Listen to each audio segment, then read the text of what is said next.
Hello दोस्तों, चलिए आज हम लोग एनसीईआरटी जो साइंस है 10th क्लास का उसका फिजिक्स का जो पहला पार्ट है प्रकाश, परावर्तन तथा अपवर्तन, इसको एक्सप्लेन करते हैं, समझते हैं, पढ़ते हैं। उसके बाद ही क्वेश्चन आंसर सब बनाएंगे। तो जिस प्रकार से मैथ का मैं वीडियो बनाता हूँ उसी प्रकार से 10th क्लास का साइंस का भी पूरा वीडियो मैं इसमें अपलोड कर दूँगा। तो यदि आप चैनल पर नए हैं तो प्लीज़ सब्सक्राइब कर दीजिए ताकि मैं और भी ऐसी वीडियो डालता रहूँ और आप तक पहुँचता रहे। चलिए आज शुरू करते हैं हम लोग प्रकाश, परावर्तन तथा अपवर्तन। हम लोग के नया शब्द सुन रहे हैं। चलिए हम लोग को कुछ नहीं पता है कि ये प्रकाश क्या होता है क्या नहीं, तो हम लोग नया वर्ड सुने हैं, ये प्रकाश, लाइट, जिसको इंग्लिश में कहा जाता है। ये है क्या? प्रकाश के बारे में हम क्यों जान रहे हैं? और प्रकाश जब पाठ को हम लोग जैसे पलटे किए पेज से तो बहुत सारा इसमें पेज देखने को मिला। बाप रे बाप, इतना बड़ा ये वाला पाठ है। तो प्रकाश ऐसा चीज़ क्या है जिसके बारे में इतना सारा वर्णन किया हुआ है? प्रकाश नहीं होता तो क्या होता? प्रकाश क्या हमारे जीवन में बहुत ज़्यादा महत्वपूर्ण है? प्रकाश के बारे में इतना क्यों बताया गया है? ये सब सारा सवाल हमारे मन में उठता है। तो सबसे पहले हम ये प्रकाश को समझते हैं कि ये प्रकाश है क्या। तो सबसे पहले मैं आपको डेफिनेशन बता दूं कि ये प्रकाश क्या है, ठीक है। तो प्रकाश को हम बोल सकते हैं, बाद में एक्सप्लेन कर दूंगा कि प्रकाश का डेफिनेशन ऐसे क्यों हुआ। प्रकाश को हम डिफिनेट कर लें सबसे पहले। तो प्रकाश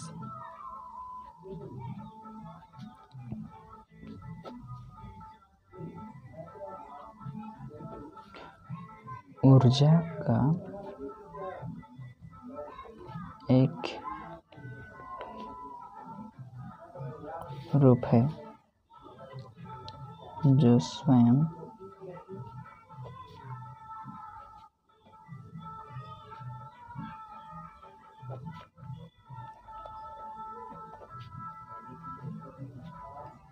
अदृश्य होता है परंतु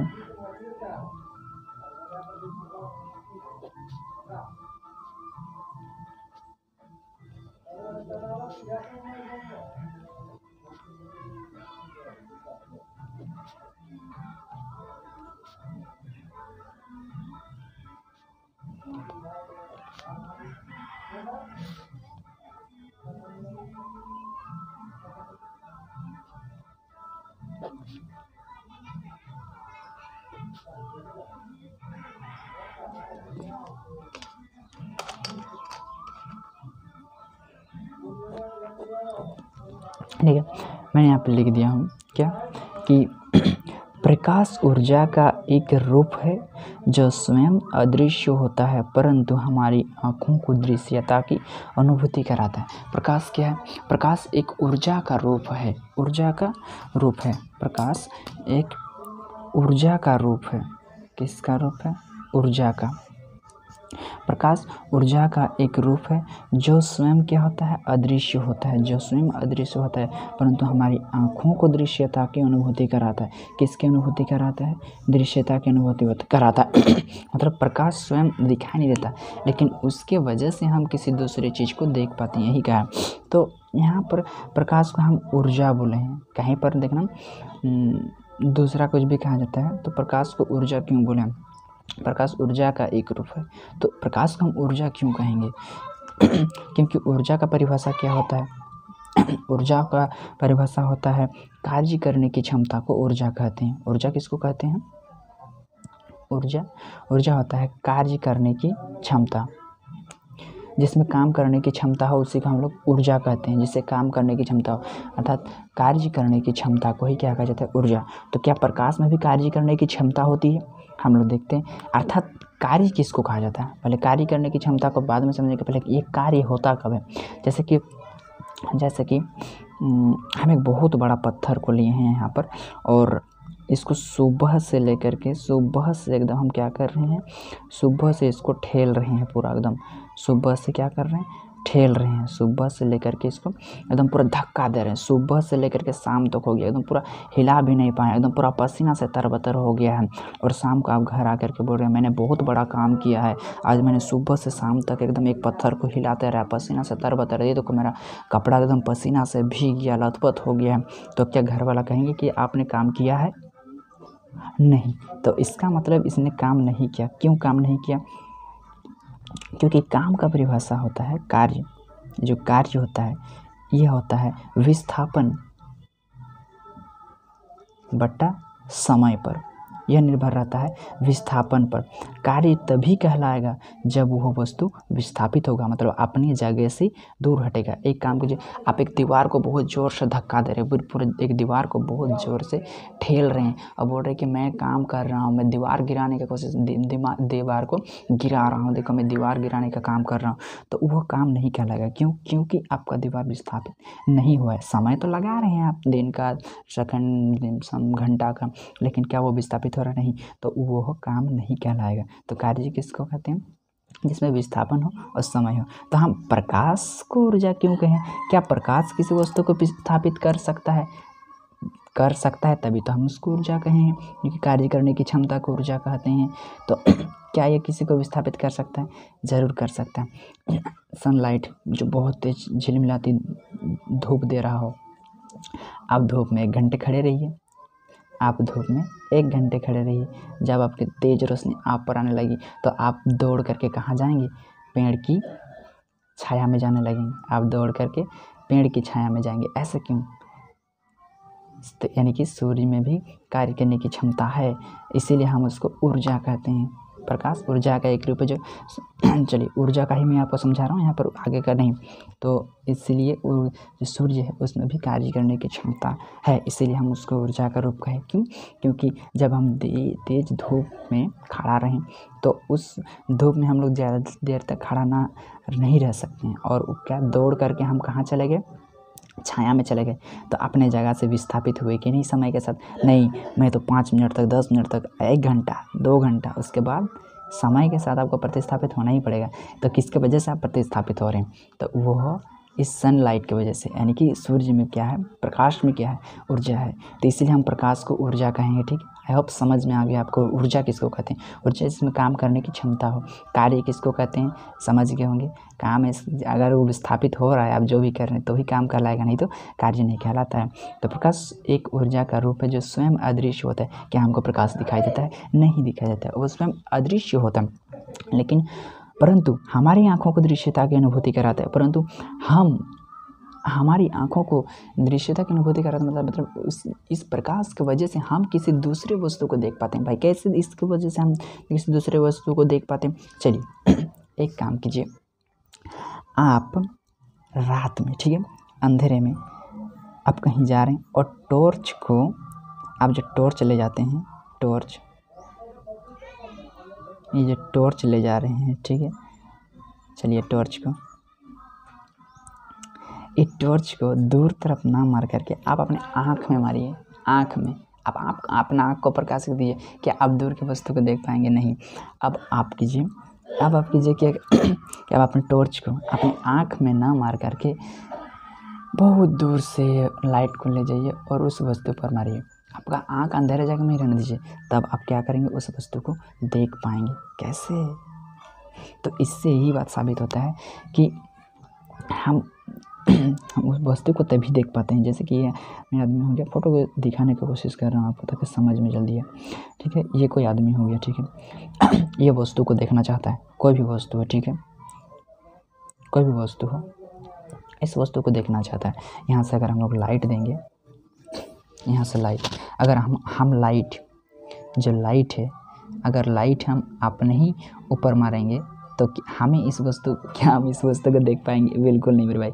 और यदि हम ऐसा करते हैं, एक टॉर्च मारते हैं यहाँ पर, ठीक है, लाइट बनाते हैं यार, क्यों नहीं सब बनाने, ये लाइट है, क्या है? ये लाइट है, चलिए समझाने के लिए। और अब हम क्या कर रहे हैं? इस वस्तु पर मार रहे हैं दूर से, तब हम ये वस्तु दिखेगा कि नहीं? यहाँ पर हमारा अंधेरा है, लेकिन यहाँ पर हम दूर से एक वस्तु पर लाइट मार रहे, फोकस कर रहे हैं इस पर, तो बताइए यह वस्तु हमें दिखेगा कि नहीं? दिखेगा। क्यों? ऐसा क्यों हुआ? तो ऐसे इसलिए हुआ क्योंकि जब वहाँ पर से टॉर्च से हम लाइट मारे हैं उसको, तो वस्तु से प्रकाश परावर्तित होकर के हमारे कहाँ पर आ गया? हमारी आँखों पर आ गया। प्रकाश का वस्तु प्रकाश की जो टॉर्च से जो निकलने वाली प्रकाश है वो वस्तु से टकरा कर कहाँ पर आ गया, हमारी आँखों पर आ गया। इसलिए इस वस्तु का प्रतिबिंब इमेज जो है हमारी आँखों में बन गया और हम इस वस्तु को देख पाए। तो क्या बोल रहे हैं कि प्रकाश ऊर्जा का एक रूप है जो स्वयं अदृश्य होता है परंतु हमारी आँखों को दृश्यता की अनुभूति कराता है। यदि प्रकाश न होता तो क्या हम इस वस्तु को देख पाते? बताइए, क्या हम इस वस्तु को देख पाते? नहीं, बिल्कुल नहीं। ठीक है, तो प्रकाश का डेफिनेशन समझ में आ गया होगा। चलिए अब इसके कुछ गुण होते हैं उसको लिख लेते हैं। इसके गुण कुछ होते हैं, इसको हम बता देते हैं। जब प्रकाश होता है वो सीधी रेखा में गमन करता है। प्रकाश सीधी रेखा में गमन करता है, कहने का ये मतलब है जब भी हम कोई लाइट, चलो हम सन को बनाते हैं, जैसे कि ये हो गया हम लोग का सन। रेड पेन मेरे पास नहीं है इसलिए हम ब्लू पेन से बना दे रहे हैं। ये हम लोग का सन हो गया। यहाँ से जो भी किरण निकलेगा वो एकदम क्या, सीधी रेखा में। और यहाँ से जो निकलता है किरण, भाई किरण रेखा और रेखाखंड ये आप लोग को पता है, मैथ बढ़िया से पढ़ते हैं आप लोग। तो इससे जो निकलने वाली किरण होता है वो एकदम सीधी रेखा में इस तरह से गुजरता है। इसलिए आप कभी भी प्रकाश का पाठ पढ़ेंगे और तो प्रकाश का पाठ पढ़ेंगे और जब लाइट की बात किया जाएगा, किरण का बात करेगा, तो आप अपने हाथ से ऐसा ना खींच दीजिएगा, क्योंकि आप हम लोग अगर हाथ से खींचते हैं तो वो टेढ़ा टुढ़ू हो जाता है कि, और प्रकाश सीधी रेखा में गमन करता है, ना ही थोड़ा सा भी टेढ़ा टेढ़ी नहीं होता है, एकदम सीधी स्ट्रेट लाइन में। इसीलिए आप कभी भी प्रकाश की किरणों की बात की जाए तो आप स्केल से खींचिएगा। प्रकाश हमेशा सीधी रेखा में संचरित होता है, सीधी रेखा में गमन करता है, इस तरह से एकदम स्केल से स्ट्रेट लाइन में एकदम सीधा, कभी भी यह टेढ़ा नहीं होता है। ठीक है, इस अभी जो टाइप पढ़ रहे हैं उसमें आप आगे क्लास में जब पढ़ेंगे तो और भी टाइप प्रकाश का पढ़ेंगे, ये बाद में जानिएगा ये सब 12 क्लास में। ठीक है, ये प्रकाश सीधी रेखा में गमन करता है, समझ में आ गया। आप हाथ से कभी भी नहीं खींचिएगा प्रकाश के किरण को दिखाने का टाइम में। और क्या, प्रकाश ये जो निर्वात में प्रकाश की चाल है वो 3 × 10⁸ मीटर प्रति सेकंड है। इसका मतलब समझ में आ रहा है कि प्रकाश की चाल मतलब समझता है दूरी बट्टा समय। एकांक समय में तय की गई दूरी को क्या कहते हैं? चाल किसको कहते हैं? एकांक समय में तय की गई दूरी को, मतलब एकांक समय में, इकाई समय में चली गई दूरी को। देखो 1 सेकंड में पता है कितना मीटर जाता है? ये 3 × 10⁸, 3 × 3 और 8 0 कितना कहलाएगा आपको जानते हैं आप लोग? 3 1 2 3 4 5 6 7 8 इकाई दाएं सैकड़ा, हज़ार, 10,000, लाख, 10 लाख, इकाई दाएं सैकड़ा, हज़ार, 10,000, लाख, 10 लाख, करोड़, 10 करोड़। यदि इतना 30 करोड़ मीटर 1 सेकंड में जाएगा, ये इसका चाल होता है 1 सेकंड में। आप हम लोग जनरली ट्रेन सब, मेट्रो ट्रेन सब आप लोग कितना स्पीड में जाते हुए देखे हैं? वो कुछ नहीं है इसके सामने, इतना स्पीड कि 1 सेकंड में इतना मीटर, समझ रहे हैं ना। चलिए 2 इसका गुण याद रखिएगा, ठीक है। अच्छा थोड़ा सा, यह सीधी रेखा में गमन करता है, लेकिन ठीक है, यह सीधी रेखा में गमन करता है, लेकिन यदि इसके मार्ग में कोई छोटा सा कण आ जाता है ना, तो ये क्या हो जाता है, थोड़ा सा अपने मार्ग से विचलित हो जाता है, थोड़ा सा तिरछा हो जाता है, थोड़ा सा एकदम इतना कि पता भी नहीं चलता होगा, एकदम थोड़ा सा तिरछा हो जाता है। और प्रकाश के यह एक गुण है, यह एक घटना है बोलते हैं इसको, ठीक है। इसको क्या कहते हैं? विवर्तन भी कहा जाता है इसको, विवर्तन, इसी को विवर्तन बोलते हैं। प्रकाश अपने मार्ग से, प्रकाश के मार्ग में जब कोई छोटी वस्तु आ जाता है तो प्रकाश सीधी रेखा में न संचरित होकर के थोड़ा सा विचलित हो जाता है, ठीक है। इसी को ही क्या कहते हैं? विवर्तन कहते हैं, ठीक है। अब हम लोग चलते समझते हैं परावर्तन को, कि भाई प्रकाश से परावर्तित होकर के हमारी आँखों में आ रहा था, तभी हम वस्तु को देख पा रहे थे, तो ये परावर्तन है क्या? चलिए हम परावर्तन को समझते हैं। और आप देखो, साइंस का मतलब होता है क्या? साइंस का मतलब होता है कैसे, साइंस का मतलब होता है कौन, साइंस का मतलब होता है क्यों, वो क्या बोलेंगे, साइंस का मतलब होता है सॉल्यूशन। इसलिए जब भी आप साइंस पढ़ रहे, क्यों, कैसे, कब और सॉल्यूशन, ये सब का पीछा कभी भी नहीं छोड़िएगा। और इतना सारा पढ़ा है, आपको कहीं पर भी क्वेश्चन है तो क्वेश्चन जरूर कीजिए कमेंट में, ठीक है। चलिए हम प्रकाश के परावर्तन को समझ लेते हैं। पहले परावर्तन को समझते हैं, ये परावर्तन है क्या। चलिए हम परावर्तन को पहले समझ लेते हैं, ये परावर्तन क्या है। परावर्तन का मतलब होता है टकराना, ठीक है। परावर्तन का मतलब होता है टकरा कर वापस लौटना। तो जैसे हम लोग क्रिकेट गेंद को पकड़ते हैं और जो दीवार सब में मारते हैं, तो क्या वो मारते हैं और फिर क्या होता है, टकरा कर वापस आ जाता है। टकरा वापस तो क्या हो रहा है, वो परावर्तन है, वही परावर्तन है। लेकिन यही वाला परावर्तन का काम, जैसे कि हम लोग बॉल फेंक रहे हैं तो वो बॉल का परावर्तन है। और इसी प्रकार से जब प्रकाश किसी सतह से टकरा कर वापस लौटेगा तो उससे कोई क्या कहते हैं, प्रकाश का परावर्तन। परावर्तन को समझ लिए। अब प्रकाश का परावर्तन क्या है, प्रकाश की किरणें जब किसी सतह से टकराता है, प्रकाश की किरणें बॉल की तरह ही जब किसी सतह से टकराता है ना, तो वो भी वहाँ से टकरा कर वापस लौटती है। ठीक है, वापस लौटती है। तो प्रकाश की इस घटना को, प्रकाश का ही इसी घटना को ही क्या कहते हैं, प्रकाश का परावर्तन कहते हैं। प्रकाश की इस घटना को क्या कहते हैं, प्रकाश का परावर्तन कहते हैं। ठीक है, जैसे कि हम यहाँ पर फिगर ड्रॉ करते हैं, फिगर से आपको समझा देता हूँ बढ़िया से। चलिए, ये मैं एक सतह ले लिया हूँ। ठीक है, ये मैं एक सतह ले लिया हूँ। अब इसमें से हम प्रकाश को क्या करेंगे, टकराएंगे। तो सूरज, अगर यहाँ पर सन ले लेते हैं तो सन, वैसे प्रकाश का स्रोत तो एक टॉर्च भी ना है, तो हम टॉर्च लें तो क्या होगा, यहाँ जैसे कि टॉर्च में बढ़िया होता है, आप घर में भी कर सकते हैं। एक आईना रख करके उसमें लाइट मारेंगे, परावर्तन के इस प्रकार से हो रहा है, ऐसे कर सकते हैं घर में भी। तो हम टॉर्च को ले लेते हैं। ठीक है, एक टॉर्च को हम यहाँ पर ले लेते हैं। इस तरह से मेरा टॉर्च बन के रेडी है। चलिए, जिस तरह से भी हो समझाना है हमको। ये टॉर्च है। ठीक है, क्या है मेरा, ये टॉर्च है। अब यहाँ से मैं क्या करूँगा, एक प्रकाश कैसे गुजरते हैं आपको पता है, प्रकाश सीधी रेखा में गमन करता है। ठीक है, ये रहा टॉर्च से आने वाली प्रकाश। यह प्रकाश जब किसी सतह से, यही है परावर्तक सतह। ठीक, ये क्या है, ये परावर्तक सतह, परावर्तक सतह। प्रकाश जब किसी सतह से टकराता है तो वहाँ से वो क्या हो जाता है, वापस लौटता है।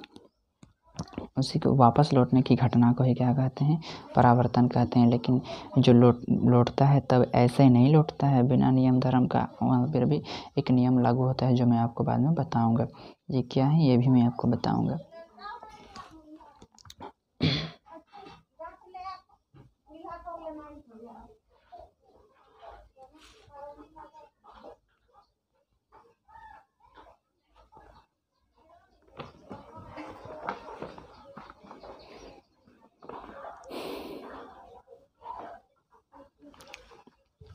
ठीक है, लाइट जब हम मारते हैं परावर्तक सतह पर, वो तो क्या करता है, वो वापस लौटता है। प्रकाश जब किसी सतह से टकराता है और वापस लौटता है तो प्रकाश की इस घटना को क्या कहते हैं, प्रकाश का परावर्तन कहते हैं। और एक बार बता दे रहा हूँ, जब प्रकाश किसी सतह से टकराता है और वापस लौटता है तो प्रकाश की इसी घटना को क्या कहते हैं, प्रकाश का परावर्तन कहते हैं।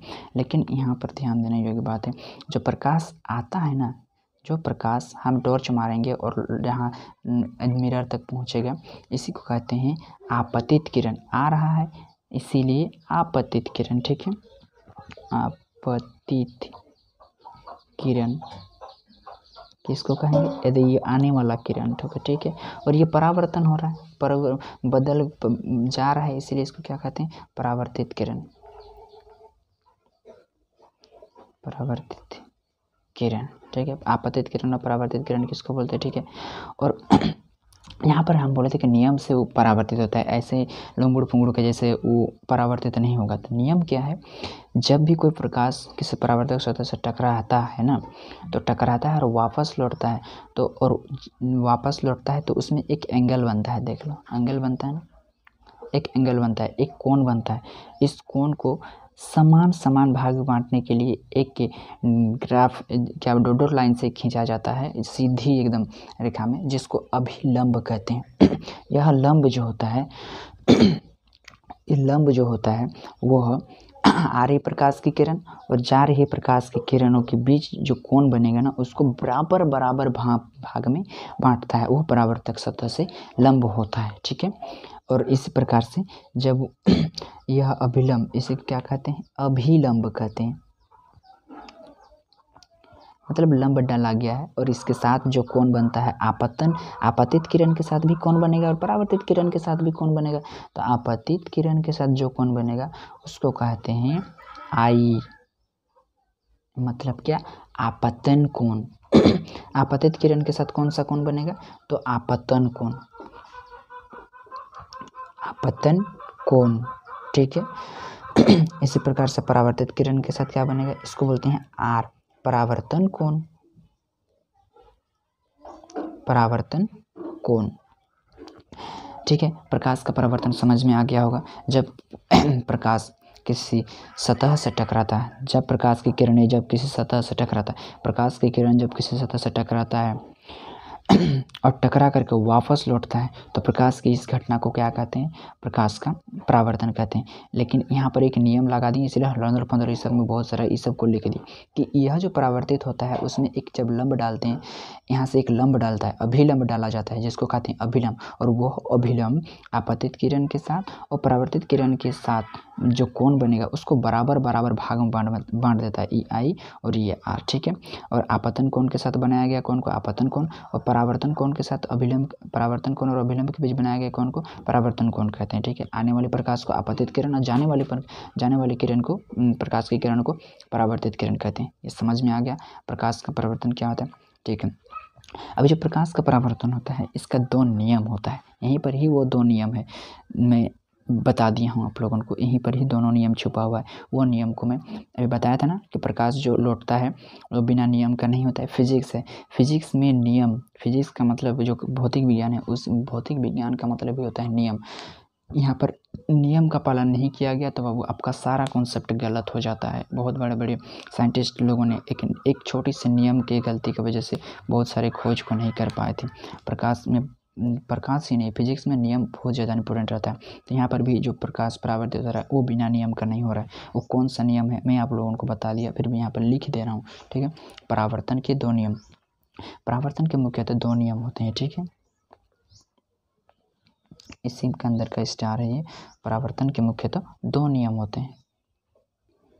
चलिए, मैंने प्रकाश के परावर्तन कहाँ प्रकाश के परावर्तन के मुख्यतः 2 नियम होता है। जो नियम बताया ना, बिना नियम का नहीं आया है, दोनों प्रकाश परावर्तित नहीं हुआ, तो वो 2 नियम क्या क्या है वो हम आपको बता रहे हैं। तो आपतन कोण तथा परावर्तन कोण हमेशा बराबर होता है। जो यहाँ पर आपतन कोण और परावर्तन कोण में बनाया हूँ, ये देखिए, ये आपतन कोण, अभिलंब के साथ जो आपतित किरण और अभिलंब के बीच जो कोण बना है उसी को आपतन कोण कहते हैं, और अभिलंब और परावर्तित किरण के साथ जो कोण बना है उसी को परावर्तन कोण कहते हैं। ये दोनों हमेशा क्या होते हैं, बराबर होते हैं। जब भी प्रकाश को आप परावर्तित करेंगे तो अभिलंब को मत छोड़िएगा, अभिलंब के बिना आप प्रकाश को परावर्तित नहीं कीजिएगा, अभिलंब खींचिएगा तभी जा करके प्रकाश को परावर्तित कीजिएगा। और यहाँ पर आई और आर दोनों दिखा दीजिएगा, ठीक है। पहला नियम समझ में आ गया कि आपतन कोण और परावर्तन कोण क्या होता है, हमेशा बराबर होता है, इसलिए आई बराबर आर। दूसरा क्या कहता है, दूसरा नियम है उसका, आपतित किरण, आने वाला किरण, ठीक है। देखिए, आपतित किरण, ठीक है, परावर्तित किरण तथा अभिलंब, ये आपतित किरण, परावर्तित किरण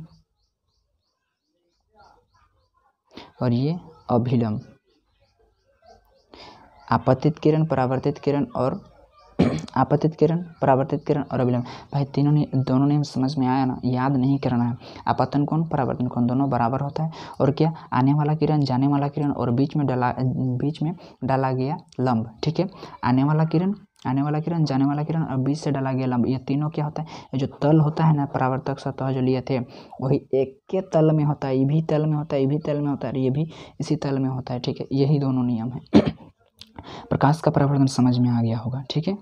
चलिए दूसरे टॉपिक पर बात करते हैं। देखिए, जनरली हम लोग जो प्रकाश को परावर्तित करते हैं ना, वो हम लोग दर्पण से ही करते हैं। दर्पण से कैसे करते हैं, मतलब हम मूवी सब में देखे हैं, कहीं गुफा सब में और घुसता है ना, तो कोई देखना हीरो सब क्या करता है, एक बड़ा सा लाइट को लेता है जो अंदर सब में भी रखा रहता है, मतलब दर्पण रहता है इधर सब में, फिर यहाँ रखा रहेगा, फिर इधर रखा रहेगा, फिर वैसे यहाँ रखा रहेगा। और जब बहुत सारा अंधेरा हो, जब प्रकाश को यहाँ से टकराएगा, ये टकराने के बाद ये फिर से इसको परावर्तित करके यहाँ भेजेगा, फिर ये यहाँ भेजेगा, फिर यहाँ, इसी प्रकार से लाइट को क्या अंदर ले जाया जाता है। और इसमें किसका प्रयोग किया गया, दर्पण का प्रयोग किया गया था। तो हम लोग समझ लेते हैं ये दर्पण क्या होता है। ठीक है, ये अगला पॉइंट है प्रकाश का परावर्तन के बाद। दर्पण वैसा परावर्तक सतह, वैसा दर्पण क्या होता है? दर्पण वैसा परावर्तक सतह जो प्रकाश को परावर्तित करता है हो तथा प्रतिबिंब का निर्माण करता है। दर्पण हम वो सब चीज़ को कहेंगे जो प्रकाश को क्या करता हो, परावर्तित करता हो। तो क्या हम इस कॉपी को दर्पण कहेंगे? ये भी तो प्रकाश को परावर्तित कर रहा है। प्रकाश को परावर्तित किए बिना हम इस प्रकाश को कैसे देख पाते हैं? तो क्या हम इसको दर्पण कह सकते हैं? नहीं, इसका कंडीशन 2 है। ये प्रकाश को क्या करना चाहिए? प्रकाश को परिवर्तित भी करना चाहिए और क्या करता था, और प्रतिबिंब भी बनाना चाहिए। क्या ये मेरा प्रतिबिंब बना रहा है? नहीं बना रहा है। प्रकाश को परावर्तित तो कर रहा है, लेकिन ये क्या नहीं कर रहा है? प्रतिबिंब का निर्माण नहीं कर रहा है। इसलिए हम कॉपी को क्या नहीं कह सकते हैं? दर्पण नहीं कह सकते हैं। क्या हम दीवार को दर्पण कह सकते हैं? हम दीवार को देख पा रहे हैं, इसका मतलब प्रकाश को क्या कर रहा है? परावर्तित तो कर रहा है, पर क्या मेरा वो प्रतिबिंब बना रहा है? नहीं बना रहा है। क्या क्या लें? और चलो हम अब इसके बाद क्या ले लेते हैं, एकदम पूरा आप कुआं नहाने गए होंगे तो कुआं के अंदर जो आपका छाया बनता है, क्या हम उसको प्रतिबिंब बोल सकते हैं? हम देख पा रहे हैं, इसका मतलब वो प्रकाश को परावर्तित तो कर रहे हैं, लेकिन हमारी प्रतिबिंब वहाँ पर दिखाई देता है। तो क्या कहते हैं, हम उस कुआं का पानी को दर्पण के रूप में देख सकते हैं। ये आप चमकदार थाली में जब आप खाना खाते हैं, चमकीला एकदम थाली में खाना खा रहे हैं, तो क्या उसमें आप अपने चेहरा को देख पाते हैं? हाँ, देख पाते हैं। तो वो प्रकाश को भी परावर्तित कर रहा है और प्रतिबिंब का भी निर्माण कर रहा है। तो नया बर्तन भी क्या कहलाता है? वो मेरा दर्पण कहला सकता है कि नहीं? और सामान्यतः जो हम लोग घरों में प्रयोग करते हैं कंघी उंघी करने के लिए, वो भी क्या है? दर्पण है। दर्पण ही है एक प्रकार का, है कि नहीं? तो दर्पण किसको बोलते हैं? वैसा परावर्तक सतह जो प्रकाश को परावर्तित करता हो और प्रतिबिंब का निर्माण करता हो। तो जनरली हम लोग जो दर्पण होता है वो कितना प्रकार का दर्पण हम लोग देख पाते हैं? दर्पण आप बताइए, आप कितना प्रकार का दर्पण देखे हैं अभी तक? कमेंट में जरूर बता दीजिए पहले, उसके बाद ही आगे बढ़िए। दर्पण हम लोग अभी तक दर्पण में तो देखा हूँ अधिकतर 2 प्रकार का। आप कितने प्रकार का देखें? एक तो समतल दर्पण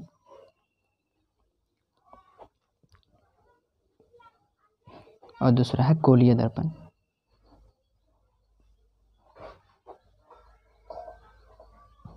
भाई समतल दर्पण, गोलीय दर्पण क्या है? समतल दर्पण जो समान रहता है, समतल रहता है, कॉपी की तरह समतल रहेगा, उसी को क्या कहेंगे? समतल दर्पण। घरों में जिस दर्पण का हम लोग प्रयोग करते हैं ना भाई, वही क्या है? समतल दर्पण। तो भाई गोलीय दर्पण क्या होता है? गोलीय दर्पण क्या आपने कभी कहीं देखा है कि नहीं देखे? गोलीय दर्पण जो क्या है? गोल मतलब गोलीय दर्पण कहीं आप लोग देखे हैं? इस तरह प्रकार का दर्पण गोल है, इसीलिए इसको गोलीय दर्पण कहेंगे। क्या इसको गोलीय दर्पण कहेंगे हम? इस प्रकार से रहेगा नहीं, यही ढंग से मेरा समतल दर्पण है, और इस प्रकार गोल बना रहेगा, वो ये गोल बना हुआ है इसलिए वो क्या है? गोलीय दर्पण है। ऐसा नहीं है, ये समतल दर्पण कह सकते हैं, पर ये गोल बना रहने के कारण इसको हम गोलीय दर्पण नहीं कह सकते हैं। ठीक है, गोलीय दर्पण उसके जो परावर्तक सतह सब होगा ना, वो टेढ़ा टेढ़ा होता है, इस तरह से टेढ़ा। ठीक है, तभी हम उसको गोलीय दर्पण कहेंगे। ठीक है, तो समतल दर्पण के बारे में जानेंगे, फिर गोलीय दर्पण के बारे में जान लेते हैं। चलिए तो ये दर्पण कितना प्रकार का होता है मैं आपको बता दे रहा हूँ। दर्पण होते हैं 2 प्रकार का। ठीक है, हम लोग जो जनरली देखते हैं, ये गोलीय दर्पण और एक होता है समतल दर्पण। क्या एक होता है गोलीय दर्पण और एक होता है समतल दर्पण। एक गोलीय दर्पण पता है मैंने पहले ऐसे बड़ा बड़ा दर्पण कहाँ पर देखा था? रांची में एक साइंस सिटी है, देख लेना, विज्ञान केंद्र रांची में। अगर आप कहीं पर टूर पे जाते हैं, अगर आप स्कूल से हैं, तो सर लोग यहाँ वहाँ मंदिर सब घुमाने के लिए मंदिर ले जाते हैं, या फिर चिड़ियाघर तरफ ले जाते हैं। तो आप लोग बोलिएगा उन सब के साथ साथ हम लोग को रांची जो एक विज्ञान केंद्र है वहाँ भी ले जाए। वहाँ पर 10th क्लास 9th क्लास के उपयोग बहुत सारा बढ़िया चीज़ है, जो हम लोग को बहुत शिक्षा मिलता है वहाँ पर जाने से। वहाँ पर मैंने देखा था गोलीय दर्पण, बहुत टाइप से एकदम गोलीय दर्पण सब था। उसमें जो प्रतिबिंब बन रहा था ना, और यहाँ पर आईना में जो छवि बन रहा था, वो देखने लायक था। कभी अगर आप लोग घूमने जाते हैं तो सर से सजेशन कीजिए कि हम लोग को साइंस सेंटर ले जाइए, रांची का विज्ञान केंद्र ले जाएं। ऐसा कह के, ठीक है। तो चलिए, समतल दर्पण वैसा दर्पण जिसका परावर्तक सतह समतल होता है उसको समतल दर्पण कहते हैं। परावर्तक सतह समतल होता है मतलब क्या होता है, जैसे कि हम लोग आईना मतलब जो हम लोग घर में प्रयोग करते हैं, क्या दोनों तरफ से इधर से हम लोग अपना फ़ोटो देखते हैं तो इधर से ना इधर से देख पाते हैं क्या, नहीं। तो जिधर से हम अपना प्रतिबिंब को देख पाते हैं ना वही उसका परावर्तक सतह होता है। तो उसी को बोलते हैं, जैसे कि इधर से हम अपना फ़ोटो देख पा रहे हैं, ठीक है। ये समतल दर्पण है, ये मैं एक हाथ में बना दे रहा हूँ इस प्रकार से। तो इसका फ़ोटो भी इस ओर ही बनेगा, इसी ओर न बनेगा, इसी ओर बनेगा, इसी ओर बनेगा, इस दर्पण के अंदर में, पीछे तरफ थोड़ी ना बनेगा। तो ये इसका क्या हो गया, यही हो गया इसका परावर्तक सतह, ठीक है। तो गोलीय दर्पण कैसे होते हैं, गोलीय दर्पण का भी गोल गोल गोल रहता है इस प्रकार से। तो पूरा गोल को नहीं लिया जाता है, इसका एक पार्ट को काट लिया जाता है। जो गोला गोला गोल दर्पण रहता है उसका एक भाग को, जैसे कि यह गोल है, ठीक है मेरे भाई, ये गोल है। अब हम इसको यहाँ से और यहाँ से क्या करते हैं, काट देते हैं। यहाँ से क्या करते हैं, काट देते हैं। तो काटने से क्या हो जाएगा, ये हट जाएगा। कि काटने से क्या हो गया, ये इधर वाला भाग सब हट गया। तो बचा क्या मेरा, ये वाला भाग बचा ना, ये वाला भाग। यही वाला भाग को जब हम दर्पण बनाएंगे मतलब इधर पेंट कर देंगे, इधर हम लोग क्या कर देंगे, पेंट कर देंगे, इधर हम लोग पेंट कर देंगे। तो परावर्तक सतह किधर, मतलब जो जिधर हम लोग का फोटो मिलेगा, प्रतिबिंब बनेगा, वो किधर बनेगा, इस साइड तरफ बनेगा। और यदि हम एक और काटते हैं इस प्रकार से काटते हैं। अब हम इधर पेंट कर देते हैं, कांच ही रहता है, कांच को जब हम लोग पेंट करते हैं ना, पीछे रजतित कर देते हैं तो दर्पण बन जाता है। मतलब सिल्वर का देखने एक परत चढ़ाया जाता है। आप लोग घर का ये दर्पण सब में देख लीजिए, पीछे एक सफ़ेद टाइप का एक परत चढ़ाया हुआ रहता है, वो सिल्वर का परत रहता है। वो सब परत चढ़ा दिया तो दर्पण बन जाता है। तो उसी कांच में अगर हम लोग पीछे पेंट कर देते हैं और इसे, अरे दोनों एक ही कर दिए हम, चलिए पीछे कर दिए तो इस प्रकार से दर्पण बनेगा। अगर एक और हम टुकड़ा कर लेते हैं इस प्रकार से। अब हम अगर क्या करते हैं, इधर रंग देते हैं, इधर अंदर तरफ, तो भी हम लोग को एक प्रकार का इस प्रकार से बनेगा। तो इस प्रकार से हम लोग को गोलीय दर्पण और समतल दर्पण दो प्रकार का होता है, ये पता चल गया। चलिए इसको भी जान लेते हैं। और इस प्रकार से जो गोलीय दर्पण होता है, यहाँ पर गोलीय दर्पण दो प्रकार से बनेगा। भाई समझा पा रहा हूँ कि नहीं पा रहा हूँ, चलिए किताब को लाते हैं, मैं आपको दिखा देना चाहता हूँ। ये देखिए मेरे भाई, इस प्रकार से बनेगा जब हम लोग टुकड़ा करेंगे। ये देखिए, इसको, ये गोल था, ठीक है, ये पहले कैसा था, ये गोल था इस प्रकार। अब यहाँ से इसको काट के हटा दिया तो इस प्रकार से बना है, ठीक है। और इसको क्या किया है, अब देखो इधर से रंग दिया है, इधर से पीछे रंगा है, तो इस प्रकार से एक प्रकार बनेगा। और इसमें क्या किया है, मतलब यहाँ पर पीछे टेढ़ा जहाँ पर है, टेढ़ा तरफ रंग दिया है। और यहाँ पर भी क्या किया गया है, देखो आगे रंग दिया है, बस घर तरफ रहने दिया है। तो इस प्रकार से एक प्रकार, मतलब दो प्रकार से बन रहा है गोलीय दर्पण। तो इस प्रकार से गोलीय दर्पण का दो भाग होता है, ठीक है। गोलीय दर्पण का दो भाग होता है, और वो कौन कौन होता है, एक को अवतल बोलते हैं, एक को उत्तल बोलते हैं। किसको अवतल बोलते हैं, किसको उत्तल बोलते हैं, ये समझते हैं सबसे पहले। तो ये देखिए, आप लोग ना चाप से बनाइएगा, जब नोट कीजिएगा तो चाप समझते हैं ना, ऐसे जो खींचते हैं उसी को बोलते हैं।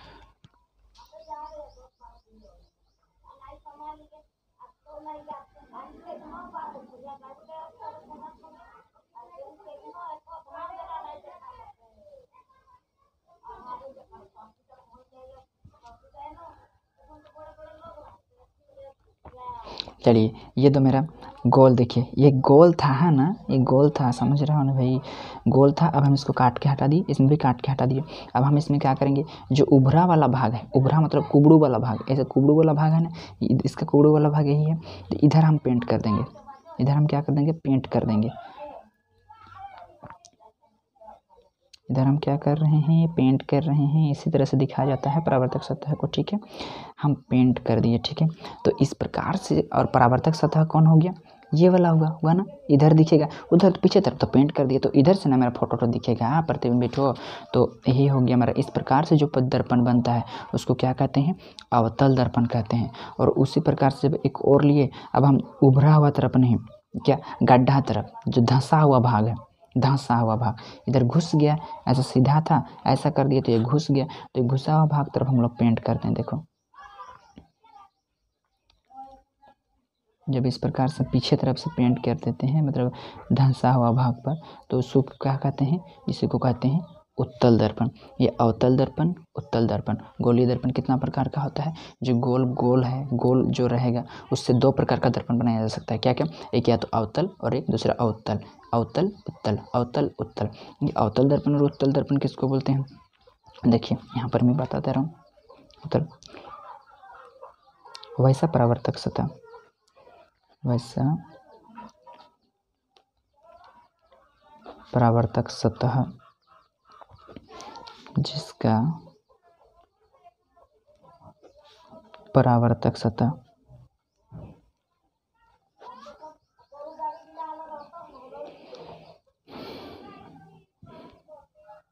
परावर्तक सतह धंसा हुआ हो। अरे मैं गलती बोल दिए थे, हाँ नहीं सही बोला था, धंसा हुआ तरफ पेंट किया है ना, लेकिन परावर्तक सतह का बात करें। वैसा परावर्तक सतह जिसका परावर्तक सतह धंसा हुआ हो, धंसा हुआ हो, अवतल दर्पण कहलाता है।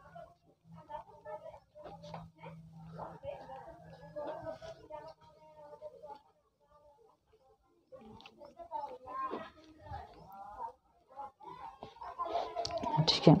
और उत्तल दर्पण किसको बोलते हैं? वैसा परावर्तक सतह, वैसा परावर्तक सतह जिसका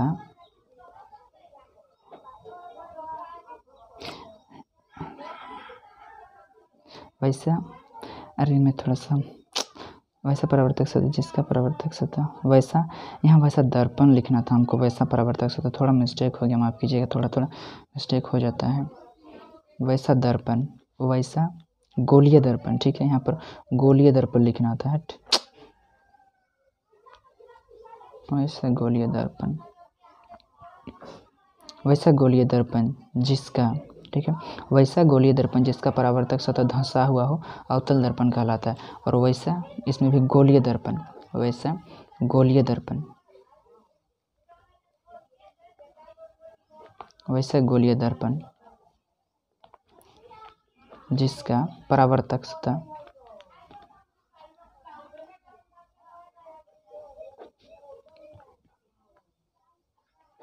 उभरा हुआ हो, उत्तल दर्पण कहलाता है।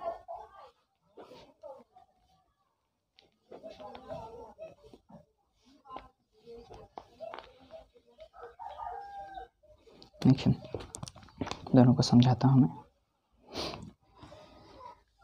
पीछे पेंट किया गया है, इसमें देख लीजिए आप, पीछे क्या किया गया है? पेंट किया गया है। जब पीछे पेंट करेंगे तो क्या, इसका परावर्तक सतह धंसा हुआ है ना, तो वैसा गोलीय दर्पण, ये गोलीय दर्पण का भाग है। किसका दर्पण? किस दर्पण का भाग है? यह गोलीय दर्पण का भाग है, इसीलिए वैसा गोलीय दर्पण, इसमें भी वैसा गोलीय दर्पण। दोनों परिभाषा एक के साथ करना है। वैसा गोलीय दर्पण जिसका परावर्तक सतह इसमें धंसा हुआ, इसमें उभरा हुआ, धंसा हुआ उभरा हुआ हो, अवतल दर्पण उत्तल दर्पण कहलाता है। ठीक है, इसमें परावर्तक सतह धंसा हुआ है और इसमें देखिए परावर्तक सतह की क्या हुआ रहेगा। पहले तो पेंट कर लेते हैं, पीछे धंसा हुआ भाग तरफ इसमें पेंट किया हुआ है, देख लीजिए, धंसा हुआ तरफ पेंट किया तो परावर्तक सतह क्या उभरा हुआ, इसमें उभरा हुआ तरफ क्या किया गया? पेंट किया गया, तो धंस गया है। इसमें धंसा हुआ तरफ क्या किया गया? पेंट, तो उभरा हुआ सतह तरफ मतलब इसका परावर्तक सतह होगा। तो वैसा दर्पण, वैसा गोलीय दर्पण जिसका परावर्तक सतह क्या धंसा हुआ हो, अवतल दर्पण। और वैसा परावर्तक सतह जिसका परावर्तक सतह, वैसे गोलीय दर्पण जिसका परावर्तक सतह क्या हो, उभरा हुआ हो, उसको उत्तल दर्पण कहते हैं। ठीक है, आई होप समझ में आ गया होगा। आज का वीडियो में इतना ही, अगला वीडियो में आगे का पार्ट सब डालूंगा ज़रूर। पसंद आया तो सब्सक्राइब कीजिए भाई, मेरे साथ जुड़े रहने के लिए। यदि और भी आप वीडियो बनाना चाहते हैं तो ठीक है।